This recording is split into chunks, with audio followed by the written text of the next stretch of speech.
霊界通信小桜姫物語浅野朝三郎著6誘拐の指導者。いよいよこれからこちらの世界のお話になりますが、最初はまだ半分足を現世にかけているようなもので、やはりしゃばくさいお聞き苦しいことばかり申し上げることになりそうでございます。何、その方が人間味があってかえって面白いとおっしゃるか。ご冗談でございましょう。話す者の身になればこんな辛い恥ずかしいことはないのです。これは後で神様から聞かされたことでございますが、私はやはり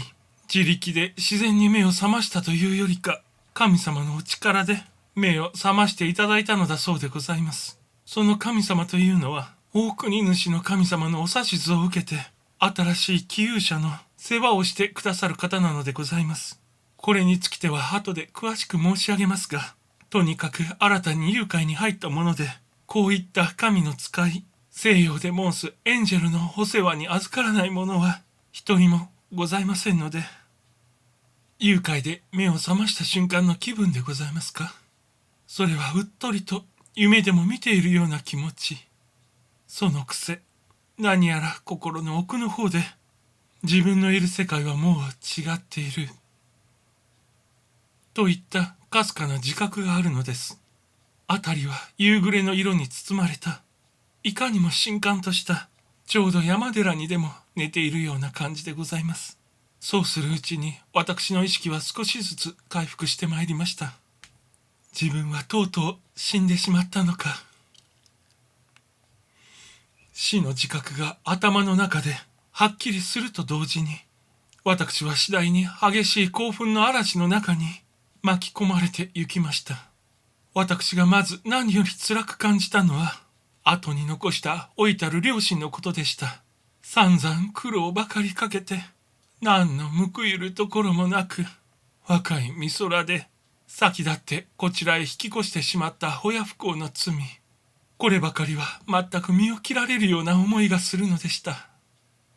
すみませぬ、すみませぬ。どうぞどうぞ、お許しくださいませ。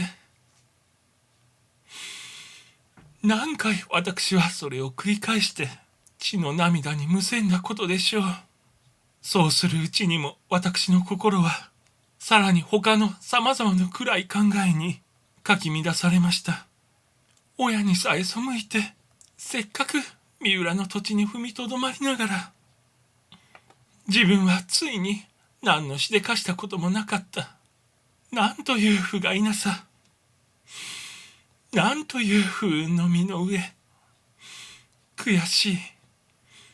悲しい。情けない。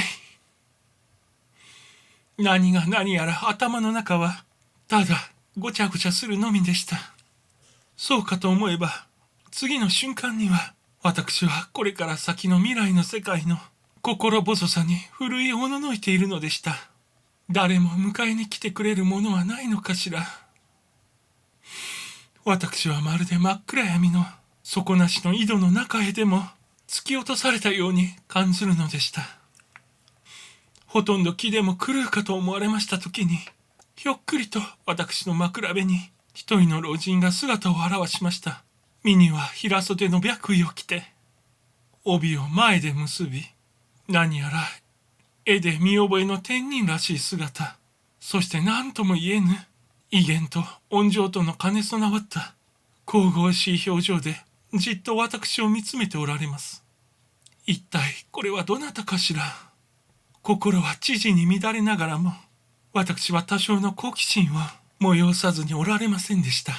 このお方こそ、先に私がちょっと申し上げた大国主の神様からのお使いなのでございます。私はこのお方の一方ならぬ導きによりて、辛くも心の闇から救い上げられ、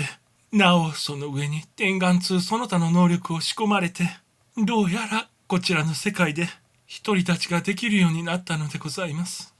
これは前にも述べた通り、決して私にのみ限ったことではなく、どなたでも皆神様のお世話になるのでございますが、ただ御霊の因縁とでも申しましょうか。めいめいの踏むべき道筋は違います。私などは随分厳しい、険しい道を踏まねばならなかった一人で、苦労もひとしお多かった代わりに、幾分かよその方より早く明るい世界に抜け出ることにもなりました。ここで念のために申し上げておきますが、私を指導してくださった神様は、お姿はただの年寄りの姿をとっておられますが、実は人間ではございませぬ。つまり最初から憤しの神、あなた方の自然霊というものなのです。こういった方の方が、新しい起勇者を指導するのにまつわる何の情実もなくて、人霊よりもよほど具合がよろしいということでございます。